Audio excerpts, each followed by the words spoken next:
Hello, ನಮಸ್ತೆ ಎಲ್ರಿಗೂ. ಎಲ್ಲ ಹೇಗಿದ್ದೀರಾ? ಚೆನ್ನಾಗಿದ್ದೀರಾ ಅನ್ಕೋತೀನಿ. ನಾನು ಚೆನ್ನಾಗಿದ್ದೀನಿ. ನಾನು ನಿಮ್ಮ ವೀಣಾ ಸುರೇಶ್. ಎಲ್ಲರಿಗೂ ನನ್ನ ಕಾರ್ಯಕ್ರಮವಾದ ಕಥಾ ಸರಣಿ ರಾಗಸುಧೆ ಜೊತೆ ಕಾರ್ಯಕ್ರಮಕ್ಕೆ ಆತ್ಮೀಯ ಸ್ವಾಗತ. ನೋಡ್ತಾ ಇರೋರು, ಕೇಳ್ತಾ ಇರೋರು ಎಲ್ಲರೂ ತಪ್ಪದೆ ಸಬ್ಸ್ಕ್ರೈಬ್ ಮಾಡ್ಕೊಳ್ಳಿ. ಹಾಗೆ ಲೈಕ್ಸು, ಕಮೆಂಟ್ಸು ಕೊಡೋದನ್ನು ಮರಿಬೇಡಿ ಪ್ಲೀಸ್. ಹೋಗ್ಲಿ ಬಿಡು ಕುಂಕುಮ್, ಆದರೆ ಯಾಕೆ ಮನಸ್ಸು ಬರ್ತಾ ಇಲ್ಲ ನಿನಗೆ ಅವರನ್ನು ಮದುವೆ ಆಗಕ್ಕೆ? ಏನದೇ ನಿನ್ನ ಮನಸ್ಸಿನಾಗೆ? ಯಾರನ್ನಾದರೂ ಇಷ್ಟಪಡ್ತಾ ಇದೆಯೇನೆ ಕುಂಕುಮ್? ಹಾಗೇನಾರ ಇದ್ದರೆ ನನ್ನ ಹತ್ರ ಹೇಳ್ಕಳೆ ಎಂದಿದ್ದಳು ಮಂದಾರ ಅನುಮಾನದಿಂದಲೇ. ಗೊತ್ತಿಲ್ಲ, ಗೊತ್ತಾಯ್ತಾ ಇಲ್ಲ ನನಗೆ. ಸತ್ಯವಾಗ್ಲೂ ಏನೂ ಅರ್ಥ ಆಯ್ತಾ ಇಲ್ಲ ಕಣೆ ಮಂದ. ಆದರೆ ಈ ಮದುವೆ ಅನ್ನೋ ಮಾತು ಬಂದರೆ ನನಗೆ ನನಗೆ ಆಯುಷ್ ಸರೇ ಕಣ್ಮುಂದೆ ಬರ್ತಾರೆ ಮಂದ. ಆಯ್ತಾ ಇಲ್ಲ ನನ್ನ ಕೈಲಿ ಕಣೆ. ಸಂಕಟ ಆಗ್ಬಿಡ್ತದೆ. ಎರಡೂ ಕೈಗಳಲ್ಲೂ ಮುಖ ಮುಚ್ಚಿಕೊಂಡು ಅತ್ತು ಬಿಟ್ಟಿದ್ದಳು ಹುಡುಗಿ. ಬೆಚ್ಚಿ ಬಿದ್ದಿದ್ದಳು ಅವಳ ಮಾತು ಕೇಳಿ ಮಂದಾರ. ಏನು ಹಿಂಗಂತವಳೆ ಇವಳು? ಒಂದು ವೇಳೆ ಅವ್ರನ್ನ ಪ್ರೀತಿಸ್ತಾವಳ ಹೆಂಗೆ? ಭಗವಂತ, ಹಂಗಾಗದೆ ಇರಲಿ. ಹಂಗೇನಾರ ಇದ್ರೆ ಈ ಕಣ್ಣೀರು ನೋವು ಇವಳಿಗೆ ತಪ್ಪಿದ್ದಲ್ಲ. ಅವರೆಲ್ಲಿ, ನಾವೆಲ್ಲಿ? ಅವರ ವಯಸ್ಸೇನು, ಇವಳ ವಯಸ್ಸೇನು? ಅವರ ಅಂತಸ್ತೇನು, ನಮ್ಮ ಸ್ಥಿತಿ ಏನು? ಅಷ್ಟಕ್ಕೂ ಇವಳು ಏನೇನೋ ಅನ್ಕೊಂಡ್ರೆ ಆಗೋಯ್ತದ? ಅವರ ಮನಸ್ಸಿನಲ್ಲಿ ಇಂಥ ಆಲೋಚನೆಯೂ ಸುಳಿದಿರಕ್ಕಿಲ್ಲ. ಹಂಗಾಗದೇ ಇರಲಿ ಭಗವಂತ. ಕಾಣದ ದೇವರಿಗೆ ಮೊರೆ ಇಟ್ಟಿದ್ದಳು Mandara. Now tell me what happen. ಹೇಳು ಈಗ, ಏನಾಯ್ತು? ಯಾಕೆ ಹೀಗಿದೆಯಾ ಅವರು? ಸತ್ಯ ಹೇಳು. ಯಾವುದೇ ಸುಳ್ಳು ನೆಪ ಬೇಡ. ವರ್ಧನ್ ನನ್ನ ವರ್ಧನ್ ನನ್ನ ತನ್ನ ಕಾಟಿನ ಮೇಲೆ ಕೂರಿಸಿ ತಾನು ಅವನ ಎದುರಿಗೆ ನಿಂತು ಪ್ರಶ್ನಿಸಿದ್ದ ಆಯುಷ್ ಗಂಭೀರವಾಗಿ. ಅವನನ್ನೇ ನೋಡಿದವನು ಎದ್ದು ಅವನನ್ನ ಅಪ್ಪಿದ್ದ ವರ್ಧನ್. ತನ್ನನ್ನು ಅಪ್ಪಿದ್ದ ಗೆಳೆಯನ ಬೆನ್ನು ಸವರಿದ್ದ. ಅವನನ್ನು ಸಮಾಧಾನಪಡಿಸುವಂತೆ ಆಯುಷ್. ಕಾಮ್ ಡೌನ್ ವರು. ಏನಾಯ್ತೋ? ಏನಿದ್ರು ನನ್ನ ಹತ್ರ ಹೇಳು. ನನ್ನ ಬಗ್ಗೆ ನಿನಗೆ ನಂಬಿಕೆ ಪ್ರೀತಿ ಇದ್ರೆ ಎಂದಿದ್ದ ಆಯುಷ್. ಹೇಳ್ಬಿಟ್ಟೆ ಮಿಸ್ ಕುಂಕುಮ ಅವರಿಗೆ ಎಂದಿದ್ದ ವರ್ಧನ್. ಈಗ ಉಸಿರು ನಿಂತಂತಾಗಿತ್ತು ಆಯುಷ್ಗೆ. ತನ್ನಿಂದ ತನ್ನ ಪ್ರಾಣವನ್ನೇ ಯಾರೋ ಕಿತ್ತುಕೊಂಡು ಹೋಗುವಷ್ಟು ನೋವಾಗಿ ಬಿಟ್ಟಿತ್ತು ಅವನಿಗೆ. ಹಲ್ಲು ಕಚ್ಚಿ ಸಹಿಸಿದ್ದ ನೋವನ್ನ, ಸಂಕಟವನ್ನ, ಅಸಾಧ್ಯ ಹಿಂಸೆಯನ್ನ. ಓ ದೆನ್ ಐ ಆಮ್ ಕರೆಕ್ಟ್. ವರು ತನ್ನ ಮನಸ್ಸಿನ ಭಾವನೆಯನ್ನ ಹುಡುಗಿಯ ಹತ್ತಿರ ಹೇಳಿದಾನೆ. ಅವಳು ಒಪ್ಪಿಲ್ಲವೇ ಹಾಗಾದ್ರೆ? ಅದಕ್ಕೆ ಹೀಗಿದನವರು? ಒಪ್ಪದೇ ಇರಲು ಸಾಧ್ಯವೇ ಇಲ್ಲ. I know this middle class girls mentality very well. ತಮ್ಮ ಜೀವನ ಸೆಟಲ್ ಆಗುತ್ತೆ ಅಂತ ಅಂದರೆ ಇಂಥ ಸಂಬಂಧವನ್ನ ಒಪ್ಪಿಯೇ ಒಪ್ಪುತ್ತಾರೆ. ಈ ಹುಡುಗಿ ಏನೂ ಅದಕ್ಕೆ ಹೊರತಾಗಿರಲ್ಲ. ಬಟ್ ಈ ಹುಡುಗಿ ಎಲ್ಲ ಹುಡುಗಿಯರ ಹಾಗೆ ಅಲ್ಲ ಅನ್ನುವ ಭಾವನೆ ನನಗೆ ಯಾಕೋ. ಏನಾಗಿರ್ಬೋದು ಹಾಗಾದ್ರೆ? ತನ್ನ ನೋವು, ಸಂಕಟದ ಜೊತೆಗೆ ಗೆಳೆಯನ ಸ್ಥಿತಿಯ ಬಗ್ಗೆಯೂ ಚಿಂತೆ ಹೆಚ್ಚಾಯಿತು ಆಯುಷ್ಗೆ. ಅವನ ಅಪ್ಪುಗೆಯಿಂದ ಹೊರಬಂದು ಮತ್ತೆ ಕಾಟ್ ಮೇಲೆ ದೊಪ್ಪನೆ ಕುಳಿತಿದ್ದ ವರ್ಧನ್. ಅವನ ಪಕ್ಕದಲ್ಲಿ ಕುಳಿತ ಆಯುಷ್. ಗೊತ್ತಿಲ್ಲ ಆಯು. ನಾನು ನನ್ನ ಮನಸ್ಸಿನ ಭಾವನೆಗಳನ್ನ ಹೇಳಿಬಿಟ್ಟಿದ್ದೀನಿ. ಬಟ್ ಅವರು ಇನ್ನೂ ಏನೂ ಹೇಳಿಲ್ಲ ಕಣೋ ಆಯು. ಅವರು ಮದುವೆ ಬಗ್ಗೆ ಎಲ್ಲ ಈಗಲೇ ಯೋಚಿಸುತ್ತಿಲ್ಲ ನಾನು. ನನಗೆ ಈಗಲೇ ಮದುವೆಯಾಗುವ ಯಾವುದೇ ಇರಾದೆ ಇಲ್ಲ ಎಂದು ಬಿಟ್ಟರು ಕಣೋ ಆಯು ಎಂದಿದ್ದ ನೋವಿನಿಂದ ವರ್ಧನ್. ಆಯು, ನೀವು ಟೈಮ್ ತಗೊಳ್ಳಿ, ಯೋಚಿಸಿ ಹೇಳಿ. ನಾನು ಕಾಯ್ತೀನಿ ಅಂತ ಹೇಳಿ ಬಂದಿದ್ದೀನಿ ಕಣೋ. ಅವರು ಏನನ್ನೂ ಹೇಳುವ ಮನಸ್ಸು ಮಾಡಲಿಲ್ಲ. ಆಯಿತು, ಇಲ್ಲ, ಏನನ್ನೂ ಹೇಳಲಿಲ್ಲ. ಅವರು ಒಪ್ತಾರೆ ಅಂತೀಯಾ? ಒಪ್ಪಿದರೆ ನನ್ನಂಥ ಅದೃಷ್ಟವಂತ ಬೇರೆ ಯಾರೂ ಇಲ್ಲ. ಒಂದು ವೇಳೆ ಒಪ್ಪದಿದ್ದರೆ ಏನು ಮಾಡಲಿ ನಾನು ಆಯು? ನನ್ನಿಂದ ಅವರನ್ನ ಮರೆತು ಬದುಕೋಕೆ ಆಗುತ್ತಾ? ಈ ಕಾಯೋದು ಅನ್ನೋದು ಇದೆಯಲ್ಲ, ಅದರಂಥ ನರಕ ಇನ್ನೊಂದಿಲ್ಲ ಕಣೋ ಆಯು. ಏನಾದರೂ ಒಂದು ನಿರ್ಧಾರ ಬೇಗ ಆಗಿಬಿಟ್ಟಿದ್ದರೆ ಹೇಗೋ ಸಹಿಸಿಕೊಂಡು ಬದುಕಿ ಬಿಡಬಹುದು ನೋಡು. ಈ ಟೆನ್ಷನ್, ಈ ಹಿಂಸೆ, ಅಬ್ಬಾ, ಸಹಿಸೋದು ತುಂಬಾ ಕಷ್ಟ ಕಣೋ ಎಂದಿದ್ದ ವರ್ಧನ್ ಎರಡೂ ಕೈಗಳಿಂದ ಮುಖ ಮುಚ್ಚಿಕೊಂಡು. ಅವನ ಬೆನ್ನು ಸವರುತ್ತಿದ್ದವನಿಗೆ ಏನು ಮಾಡಬೇಕು, ಏನು ಹೇಳಬೇಕು ಎಂದು ಅರ್ಥವಾಗುತ್ತಿಲ್ಲ. ಅವನ ಮನಸ್ಸೇ ಅವನಿಗೆ ಅರ್ಥವಾಗದ ಸ್ಥಿತಿಯಲ್ಲಿದ್ದ ಅವನು. ಅವಳು ಇವನನ್ನ ಒಪ್ಪಲಿಲ್ಲ ಎಂದು ಸಂತೋಷವೋ, ಕೋಪವೋ ಏನೊಂದು ತಿಳಿಯುತ್ತಿಲ್ಲ ಅವನಿಗೆ. ಆದರೆ ವರ್ಧನ್ನ ಸ್ಥಿತಿ ನೋಡಿ ಕೋಪವೇ ಮೇಲುಗೈ ಸಾಧಿಸಿತ್ತು. ಹುಡುಗಿಯ ಮೇಲೆಯೇ ಕೋಪವೇರಿತ್ತು ಅವನಿಗೆ. Nonsense girl. ಏನಂದುಕೊಂಡಿದ್ದಾಳೆ ತನ್ನನ್ನು ತಾನು ಇವಳು? ಇವಳೇನು ಮೇಲಿಂದ ಇಳಿದು ಬಂದಿದ್ದಾಳ? ಹೊರಗಿಂತ ಹುಡುಗ ಬೇಕಾ ಇವಳಿಗೆ? ಈಗಲೇ ಮದುವೆ ಬೇಡದಿದ್ದರೆ ಬೇಡ. ಅಟ್ಲೀಸ್ಟ್ ಒಪ್ಪಿಗೆ ಇದೆ ಎಂದಾದರೂ ಹೇಳಬಹುದಿತ್ತು ಅಲ್ವಾ? ಇವನ ಒದ್ದಾಟ ನೋಡಲಾಗುತ್ತಿಲ್ಲ ನನ್ನಿಂದ. ನನಗೆ ನನ್ನದೇ ಸಾಕಾಗಿ ಹೋಗಿದೆ. ಬದುಕಲು ಆಗದೆ, ಸಾಯಲು ಆಗದೆ ಒದ್ದಾಡುತ್ತಿದ್ದೇನೆ. ಐ ನೋ, ಗೊತ್ತು ನನಗೆ. ಬಯಸಿದ ವ್ಯಕ್ತಿ ಸಿಗದಿದ್ದಾಗ ಅದೆಂಥ ನರಕವೋ ಬದುಕು ಎಂದು ನನಗೆ ನರಕದಲ್ಲೇ ಬದುಕಿ ಅಭ್ಯಾಸವಾಗಿ ಬಿಟ್ಟಿದೆ. ಆದರೆ ಪಾಪ ಅವನ ಪರಿಸ್ಥಿತಿ ನೋಡಲಾಗುತ್ತಿಲ್ಲ ನನ್ನಿಂದ. ಎಲ್ಲ ಎಲ್ಲವೂ ಈ ಹುಡುಗಿಯಿಂದಲೇ. ಅದ್ಯಾವ ಮುಹೂರ್ತದಲ್ಲಿ ನಕ್ಷತ್ರಕ್ಕೆ ಬಂದಳೋ, ನನ್ನ ಕಣ್ಣೆದುರು ಬಂದಳೋ, ಬದುಕೇ ನರಕವಾಗಿ ಬಿಟ್ಟಿದೆ. ಛೇ, ದವಡೆ ಬಿಗಿದಿದ್ದ ಆಯುಷ್ ಕೋಪದಿಂದ. ನಿನಗಿಂತಲೂ ಹುಡುಗ ಬೇಕಂತ ಆ ನಿನ್ನ ಮಿಸ್ ಕುಂಕುಮಗೆ? ಏನಾಗಿದೆಯಂತೆ ನಿನಗೆ? ಈಗ ಮದುವೆ ಬಗ್ಗೆ ಯೋಚಿಸದೆ ಮುದುಕಿಯಾದ ಮೇಲೆ ಯೋಚಿಸ್ತಾಳಂತ. ಈಗಲೇ ಮದುವೆ ಆಗದೇ ಇದ್ದರೆ ಬೇಡ, ಅಟ್ಲೀಸ್ಟ್ ಅವಳ ಅಭಿಪ್ರಾಯ ಆದರೂ ಹೇಳಬಹುದಿತ್ತಲ್ಲ. ಛೇ, ಏನಿರುತ್ತೋ ಈ ಹುಡುಗಿಯರ ಮನಸ್ಸಲ್ಲಿ. ನೀನು ಹೀಗೆಲ್ಲ ಇರಬೇಡ ಕಣೋ. ನೋಡೋಣ, ಎಲ್ಲ ಒಳ್ಳೆಯದೇ ಆಗುತ್ತೆ. ನಾನು ಡ್ಯಾಡ್ ಹತ್ರ ಮಾತಾಡಿ ನೋಡ್ತೀನಿ.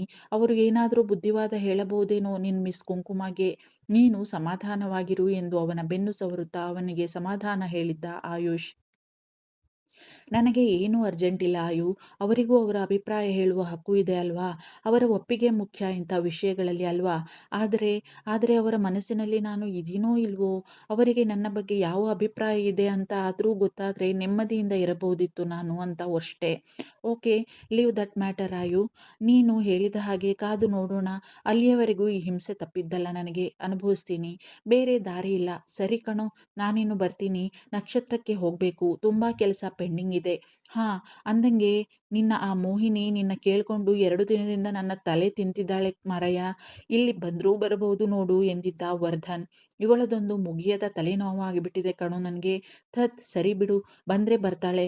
ಐ ವಿಲ್ ಮ್ಯಾನೇಜ್ ಹರ್. ನಿನಗೆ ಹಿಂಸೆ ಎನಿಸಿದರೆ ನೀನು ರೆಸ್ಟ್ ಮಾಡುವರು, ನಾಳೆ ಬರುವಂತೆ ಆಫೀಸ್ಗೆ ಎಂದಿದ್ದ ಆಯುಷ್. ಥ್ಯಾಂಕ್ಸ್ ಮಗ. ಈ ಹಿಂಸೆ ಇಷ್ಟೇ ದಿನ ಅಂತ ಹೇಳೋಕ್ಕಾಗಲ್ಲ. ಎಷ್ಟು ದಿನ ಅಂತ ಮನೇಲೇ ಇರಲಿ ಹೇಳು ಎಂದು ಅವನನ್ನು ಒಮ್ಮೆ ಅಪ್ಪಿ ಹೊರಟು ಬಿಟ್ಟಿದ್ದ ವರ್ಧನ್. ಅವನು ಹೋದ ದಾರಿಯನ್ನೇ ನೋಡುತ್ತಾ ದೊಪ್ಪನೆ ತನ್ನ ಕಾಟಿನ ಮೇಲೆ ಸೋತಂತೆ ಕುಳಿತು ಬಿಟ್ಟಿದ್ದ ಆಯುಷ್ ಆಚಾರ್ಯ. ಕುಂಕುಮ್, ನೀನ್ ಏನ್ ಹೇಳ್ತಾ ಇದೀಯಾ ಅಂತವ ನಿನಗೆ ಅರ್ಥ ಆಯ್ತಾ ಅದೇನೆ? ಆ ಆಯುಷ್ ಸರ್ ಕಣ್ಮುಂದೆ ಬರ್ತಾರೆ ಅಂದ್ರೆ ಏನೇ ಅರ್ಥ?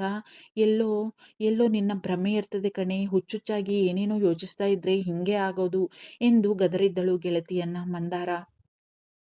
ತಲೆ ಅತ್ತಿತ್ತ ಆಡಿಸಿದ್ದಳು ಕುಂಕುಮ ನೋವಿನಿಂದ. ನನಗೆ ಗೊತ್ತಿಲ್ಲ ಕಣೆ. ಆದರೆ ನನಗೆ ಆ ಸಾಮ್ರಾಟ್ರು ಕಣ್ಣ ಮುಂದೆ ಬಂದು ಸತಾಯಿಸ್ತಾ ಇರೋದಂತೂ ನಿಜ ಮಂದ. ಆಯ್ತಾ ಇಲ್ಲ ನನ್ನ ಕೈಲಿ ಕಣೆ. ತುಂಬ ಹಿಂಸೆ ಆಯ್ತಾ ಇದೆ. ಯಾಕೆ ಏನು ಅರ್ಥನೇ ಆಗದೆ ಸಾಯ್ತಾ ಇದ್ದೀನಿ ಮಂದ. ತನ್ನ ಮನಸ್ಸಿನ ಯಾತನೆಯನ್ನು ಹೊರಹಾಕಿ ಎರಡೂ ಕೈಗಳಿಂದ ಮುಖ ಮುಚ್ಚಿಕೊಂಡು ಬಿಕ್ಕಿದ್ದಳು. ಅವಳ ಮಾತು ಕೇಳಿ ನಿಜಕ್ಕೂ ಬೆವರಿದ್ದಳು ಮಂದಾರ. ದೇವ್ರೆ, ಹಂಗಾರೆ ನಾನು ಏನಾಗದ್ ಬೇಡ ಅನ್ಕೊಂಡಿದ್ನೋ ಅದೇ ಆಯ್ತಾ ಇದೆಯೇ ಹಂಗಾದ್ರೆ? ಇವಳು ಇವಳು ಆಯುಷ್ ಸರ್ನ ಪ್ರೀತಿಸ್ತಾವಳ? ಅದಕ್ಕೆ ಹಿಂಗೆಲ್ಲ ಅನ್ನಿಸ್ತಾ ಇದೆ ಇವಳಿಗೆ. ಇಲ್ಲ ಇಲ್ಲ, ಹಂಗಾಗ್ಬಾರ್ದು.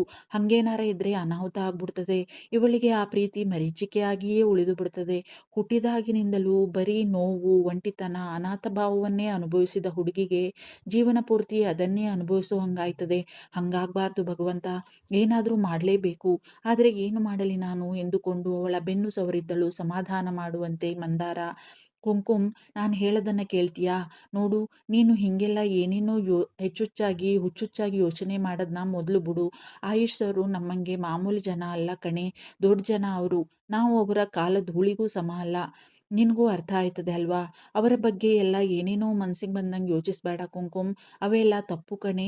ಅದರಿಂದ ನಿಂಗೆ ನೋವು ಸಂಕಟ ಬಿಟ್ಟರೆ ಇನ್ನೇನೂ ಸಿಗಕ್ಕಿಲ್ಲ. ಅರ್ಥ ಮಾಡ್ಕೊಳ್ಳೆ ಎಂದಿದ್ದಳು ಮಂದಾರ ಗೆಳತಿಗೆ ನಿಧಾನವಾಗಿ ತನಗೆ ತಿಳಿದಂತೆ ಅರ್ಥ ಮಾಡಿಸಲು ಪ್ರಯತ್ನಿಸುತ್ತಾ. ಅಸಹಾಯಕತೆಯಿಂದ ಮಿಸುಕಾಡಿದ್ದಳು ಕುಂಕುಮ. ಅವಳನ್ನೇ ದೀನವಾಗಿ ನೋಡಿದ್ದಳು ತುಂಬಿದ ಕಂಗಳಿಂದ. ಹೌದು ಮಂದ, ನಂಗೂ ಇದೆಲ್ಲ ಅರ್ಥ ಆಯ್ತದೆ ಕಣೆ. ಆದರೆ ಆದರೆ ನಾನೇನು ಮಾಡಿ ಸಾಯ್ಲಿ ಹೇಳು? ನನ್ನ ಹಾಳಾದ ಮನಸ್ಸು ನನ್ನ ಮಾತೇ ಕೇಳಕ್ಕಿಲ್ಲ ಅಂತದಲ್ಲೇ. ಎಲ್ಲ ಎಲ್ಲ ಅವರಿಂದನೆಯ.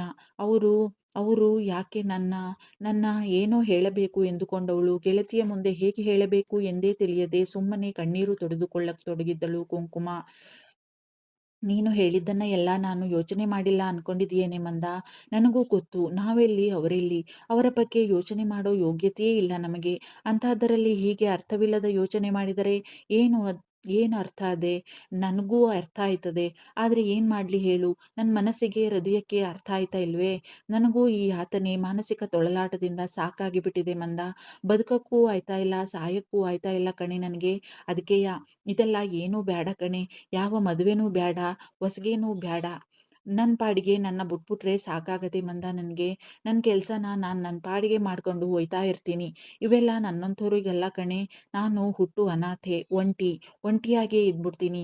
ನನಗೆ ಅಂತವ ನನ್ನ ಗುಬ್ಬಿ ಅವಳೆ, ನೀ ಇದೀಯಾ ಸಾಕು, ಸಾಕು ನನಗೆ ಎಂದಿದ್ದಳು ನೋವಿನಿಂದ ಕುಂಕುಮ. ಗುಬ್ಬಿಯ ವಿಷಯ ಮಾತಾಡುತ್ತಾ ಅವಳಿಗೆ ತನ್ನ ಗೊಂಬೆಯ ನೆನಪಾಗಿತ್ತು. ಏನ್ ಮಾಡ್ತಾವಳೋ ಗೊಂಬೆ, ನನ್ನ ನೋಡ್ದೆ ಹಠ ಮಾಡ್ತಾವಳೋ ಹೆಂಗೋ. ಪಾಪ ಮುದ್ದು ಮಗು ಅದು. ಅದ್ಯಾಕೆ ನನ್ನ ಅಷ್ಟು ಹಚ್ಕೊಂಡೈತೋ. ಅವರಪ್ಪ ಬ್ಯಾಡ ಅಂದಂಗುವೆ ಮಗು ನನ್ನನ್ನ ಹೆಚ್ಚೆಚ್ಚು ಹಚ್ಕತಾದೆ. ನನ್ಗೂವೆ ಅವಳನ್ನ ನೋಡಿಲ್ಲ ಅಂದ್ರೆ ಏನೋ ಕಳ್ಕಂಡಂಗಾಯ್ತದೆ. ತಲೆ ಅತ್ತಿತ್ತ ಆಡಿಸಿದ್ದಳು ಕುಂಕುಮ. ಹಂಗೆಲ್ಲ ಮಾತಾಡ್ಬೇಡ ಕುಂಕುಮ್, ನೀ ಯಾಕೆ ಒಂಟಿಯಾಗಿ ಇರ್ಬೇಕು. ನೋಡು ವರ್ಧನ್ ಸರ್ ಅಂತ ಹುಡುಗ ನಿನ್ನ ಮೆಚ್ಚವ್ರೆ. ನೀನುವೆ ಯೋಚನೆ ಮಾಡು ಒಂದ್ಸಲ ಆ ವಿಷಯದ ಬಗ್ಗೆ. ನೀನು ಹಿಂಗೆಲ್ಲ ಮಾತಾಡಿದ್ರೆ, ಹಿಂಗೆಲ್ಲ ಇದ್ರೆ ನಂತಾವು ನೋಡಕ್ಕಾಗಕ್ಕಿಲ್ಲ ಕುಂಕುಮ್ ಎಂದಿದ್ದಳು ನೋವಿನಿಂದ ಮಂದಾರ. ಸಾಧ್ಯನೇ ಇಲ್ಲ ಮಂದ. ನಾನು ಮದುವೆ ಬಗ್ಗೆ ಯೋಚನೆನೂ ಮಾಡಕ್ಕಿಲ್ಲ. ವರ್ಧನ್ ಸರ್ ಅಂತಾನೆ ಅಲ್ಲ, ನಾನು ಯಾರನ್ನೂ ಮದುವೆ ಆಗಕ್ಕಿಲ್ಲ. ಈ ವಿಷಯ ಬಿಟ್ಬಿಡು. ಈಗ ಇರೋ ತಲೆನೋವು ಅಂದರೆ ಆ ವರ್ಧನ್ ಸರ್ಗೆ ನಾನು ನಿಮ್ಮನ್ನ ಮದುವೆ ಆಗಕ್ಕಿಲ್ಲ ಅಂತವ ಹೇಳೋದು. ಆದಷ್ಟು ಬೇಗ ಹೇಳ್ಬಿಡ್ಬೇಕು. ಇಲ್ಲ ಸಲ್ಲದ ಆಸೆ ಮಡಿಕೊಂಡ್ರೆ ಕಷ್ಟ ಅವರು.